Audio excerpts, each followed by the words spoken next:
I'd like to introduce a problem here on our inclined planes unit or section where there is a incline and a mass on the incline, but the mass is not given. This looks like a problem that it would be difficult to try to determine some things, and some things would be impossible, such as you don't know what the weight of this is. The only way that you know what the weight is if you know what the mass is. You wouldn't be able to figure out Fn, but there are some things that we can actually calculate that would appear that we wouldn't be able to. For example, we can actually determine what the acceleration is of this object sliding down the incline. The only other thing that I'm going to have to put in here is what angle this incline is at. So let's place in 30 degrees for this particular incline, and we want to try to determine what the acceleration of this object is going to be. In other words, this object is just placed here and it's going to start sliding down and get faster and faster and faster, and we want to determine what that acceleration is. Hopefully by now, when you're dealing with forces, you can recognize that a free body diagram would be very helpful. So I'm going to do that. This is my force of gravity. This is my normal force, and I will label those. So this one here is force of gravity. This one up here is Fn. And if you remember as well, what we do now is we actually break up this force into components, where we have one component that comes down like this and another component that comes like this. And so we're going to draw those as dotted lines, and one like that.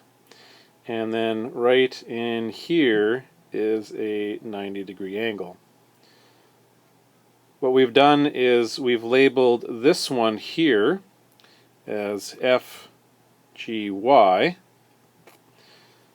and we will label this one here as FGX. If you remember from the previous video, what we've essentially done now is we have pretended that there are three forces acting on this mass. The normal force here, FGY here, and FGX here. We're pretending that this doesn't exist anymore, but it is part of this right angle triangle that we can use.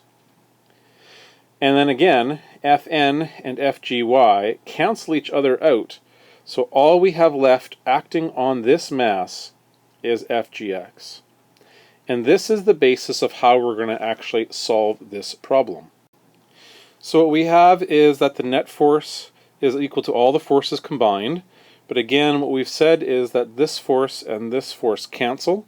This one has been broken up, so all we have left is FGX. So F net is going to equal FGX. So let's write that out.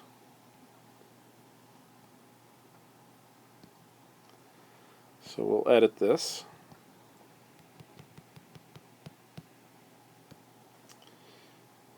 And this will be FGX. And now it looks like here I'm a bit stuck. I do know that F net is mass times acceleration, but I don't have the mass. And FGX is really a portion of FG, so it's mass times gravity, and in this case times the sine of the angle. But again, I don't have the mass. So what I am going to do is I am going to replace or substitute some information into each of these. Like I said, I happen to know that F net is equal to mass times acceleration. And I happen to know that FGX is equal to mass times gravity times the sine of the angle, and in this case it's 30 degrees. To make this a little more obvious, let's put a bracket around this.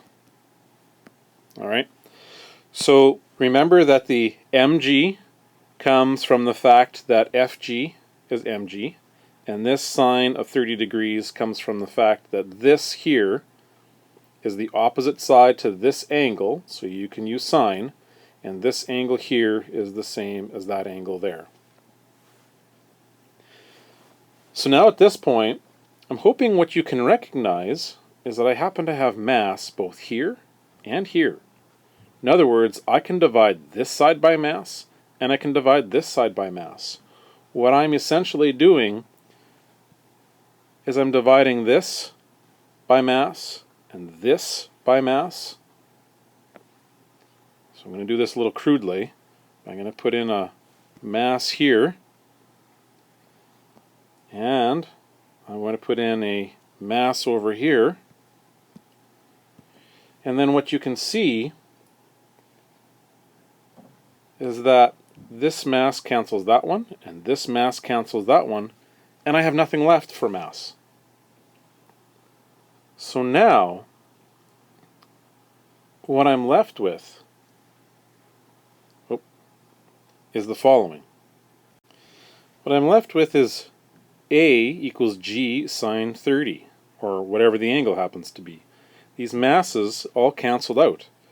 And so, if I know what gravity is, and the angle, I can figure out the acceleration. I don't even need the mass of this object. And so now I can just substitute in my values, and the only values that I need is gravity and the angle. The angle is 30. Let's put in 9.8 for my gravity.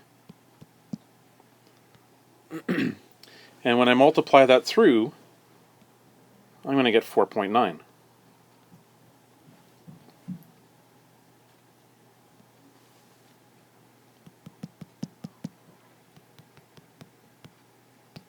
.9 meters per second squared. And there's my answer.